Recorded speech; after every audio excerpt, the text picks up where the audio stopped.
best choice of what was there to vote for. You know what I'm saying? The Bush ran on, his entire platform was be vigilant and aware. I mean, think about that. Clinton ran on socialized medicine, which never happened because he couldn't figure out how to pay for it. So we got Trump saying, let's get rid of the Mexicans. All right, well, that's something. Hillary Clinton saying what? Nothing. Don't put me in federal prison. Carson saying, look, I'm an intelligent, educated black doctor. I should be elected. Everybody else is a fucking moron. The vice president's a fucking nutbag. I mean, what do we got to... Here we go again. We got a bunch of choices that nobody wants. So a bunch of white people finally said, fuck it. He's going to get rid of the spics. Fuck them. We're going to get them out of here. And I guess then the black people will take over the lawn jobs. I don't know how it works. I don't even know who the fuck to vote for. No one, like, it's like, oh, I'm going to vote for Bernie Sanders. Like, I mean, in the comedy community, everyone's like, oh, we're going to vote for Bernie. Then why even bother trying to do anything with comedy?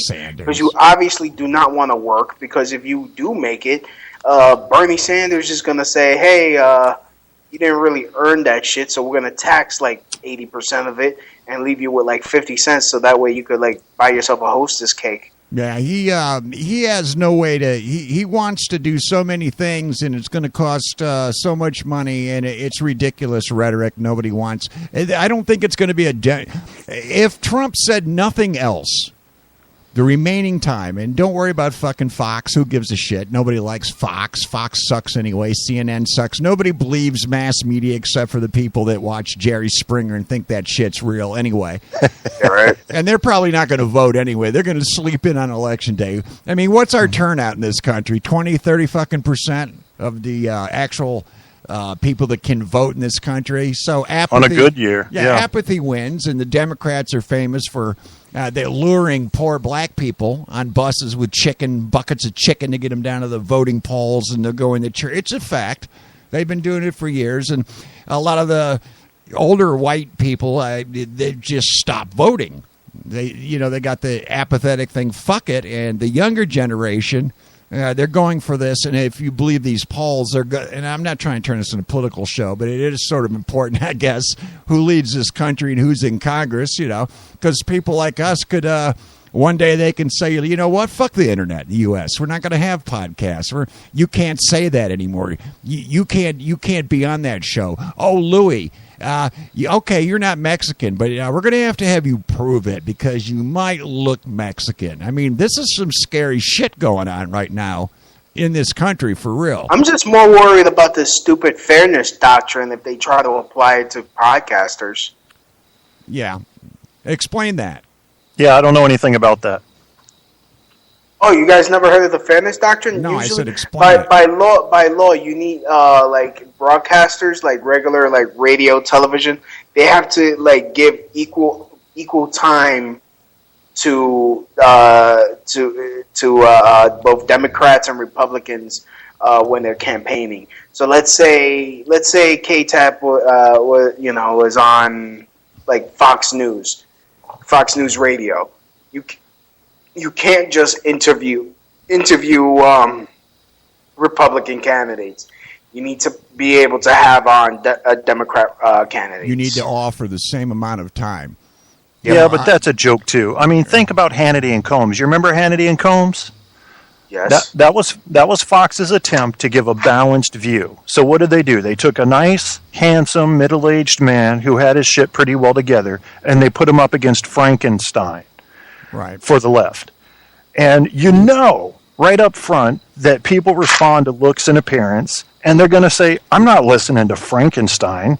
Right, well, they found that out with Kennedy and Nixon. Nixon on the radio broadcast beat the shit out of Kennedy, and then because Kennedy was, more appealing to females and homosexuals and Catholics, he beat the shit out of Nixon on TV because Nixon looked like, a vampire, basically. Yeah, he did. He was sweating, and he didn't get makeup. He said he didn't need makeup, and Kennedy had makeup put on, and it makes a difference. Yeah, he was a playboy and so forth, and, a baller for back then, if you will, but and Catholic, which is one of the reasons a lot of people thought he got shot believe it or not, but I'm not going to get in that conspiracy thing right now. The point I'm making is when I was on terrestrial radio, we did some county elections, and by FCC rules, we had to give when we had a Republican candidate on, we had to offer the same amount of time and allotted to the opposing candidate or the opposing party. It was up to them. If they said no, fuck it. But you had to, by law, give them the same amount of time. And, of course, you can sway whatever you want. But if they do that with podcasting, I mean, that would really suck, because that's going to put us under FCC regulations, in which case shows like this would not exist anymore for the most part, or they'd have to be cleaned up so much it would be another vanilla program that nobody would give a shit about, including me. I mean, just you can't say what that. To me, the whole thing with podcasting, besides having fun with it, obviously it's not lucrative in any way, shape, or form. But as far as, there's parts, maybe it's a disease or a sickness. I have an opportunity to go back into a small terrestrial radio thing, and I stopped myself from doing it for some reason. They're like, oh, yeah, a little country station out in the middle of fucking bumfuck nowhere. And I'm like, I couldn't make myself do it for some reason, because the freedom... You have no ambition. Because it's... You have a Democrat's work ethic. Yeah, there we go. I'm a liberal now. Yeah, you know what? I might at this age, I've lost my enthusiasm for terrestrial radio. And the last show I had on terrestrial radio was in 1998. And it had a chance to succeed on a national level, and did not with Westwood One. But the point, and it was politically oriented and, of course, conservative at the time.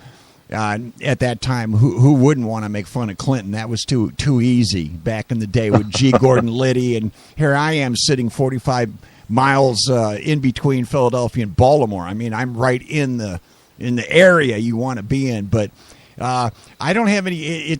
You have no freedom. And Clear Channel destroyed it. And, of course, now they're destroyed. All they have left is iHeart, because they're bankrupt motherfuckers.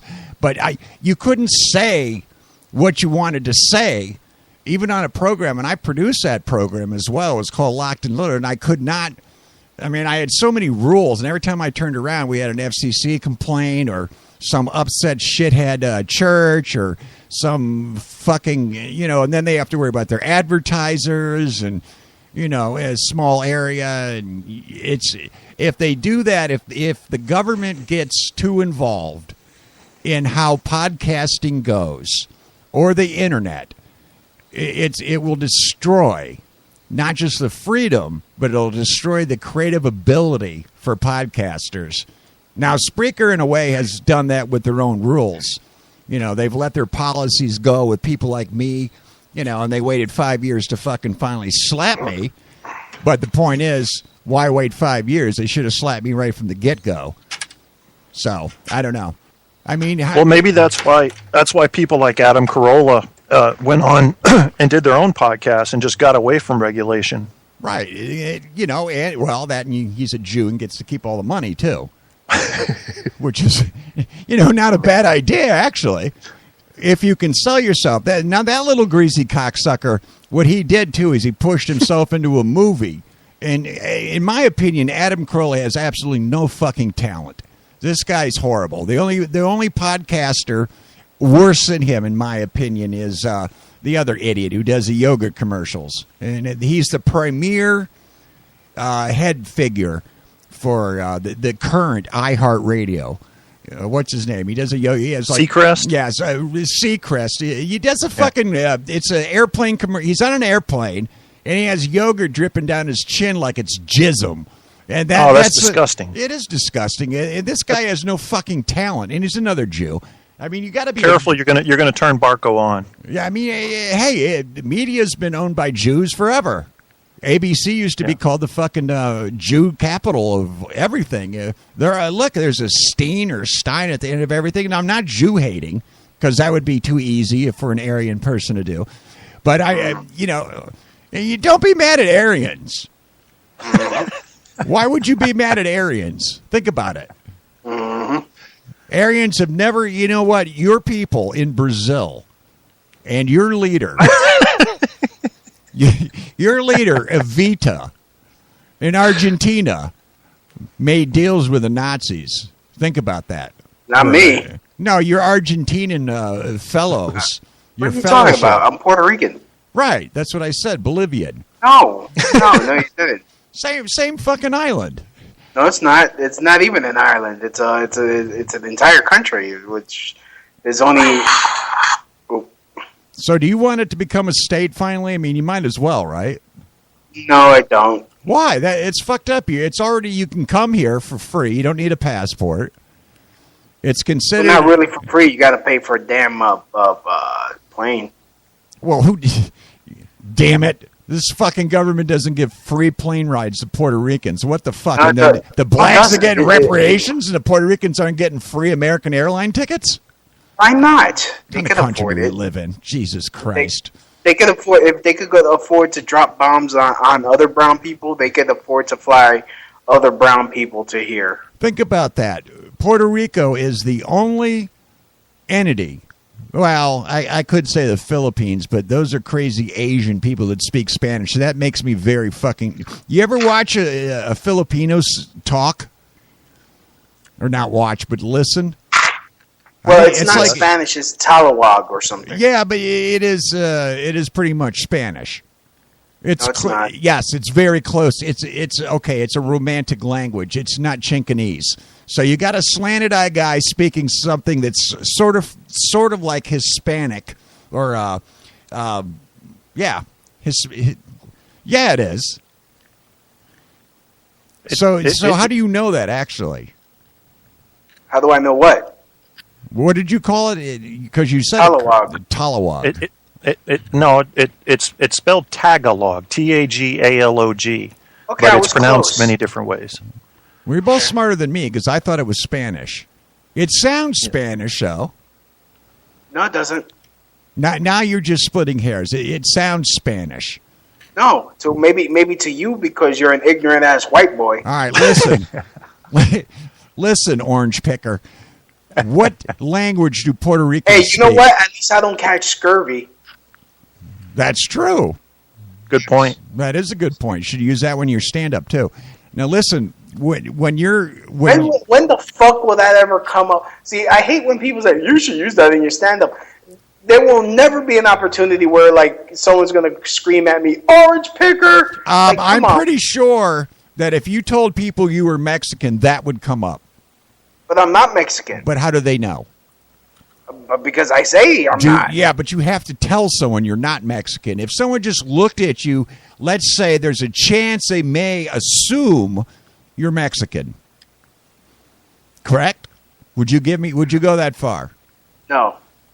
So oh, come on, Louie. The studies show, Louie, that white people, all races, tend to look at other races in generalizations. They don't identify with them, so they kind of group them. Right. Like do you see all black people looking different, Louie? Yes. Do you see? I don't know if I believe you or not. So because I could tell between a African American and a Jamaican, and I could tell between a Jamaican and a Haitian. I can tell between a Haitian and someone from Barbados. Just looking at them? See, I can't. Yes, I can. No, I'm being honest. I can't. I mean, and I always assumed that black people had to smell their children's anus to make sure they had the right ones, but I guess that's not true. So you could. I'm just joking. I don't know if they smell their anuses or not, honestly. But so that's pretty good. Now, do all white people look different to you as well? Yes.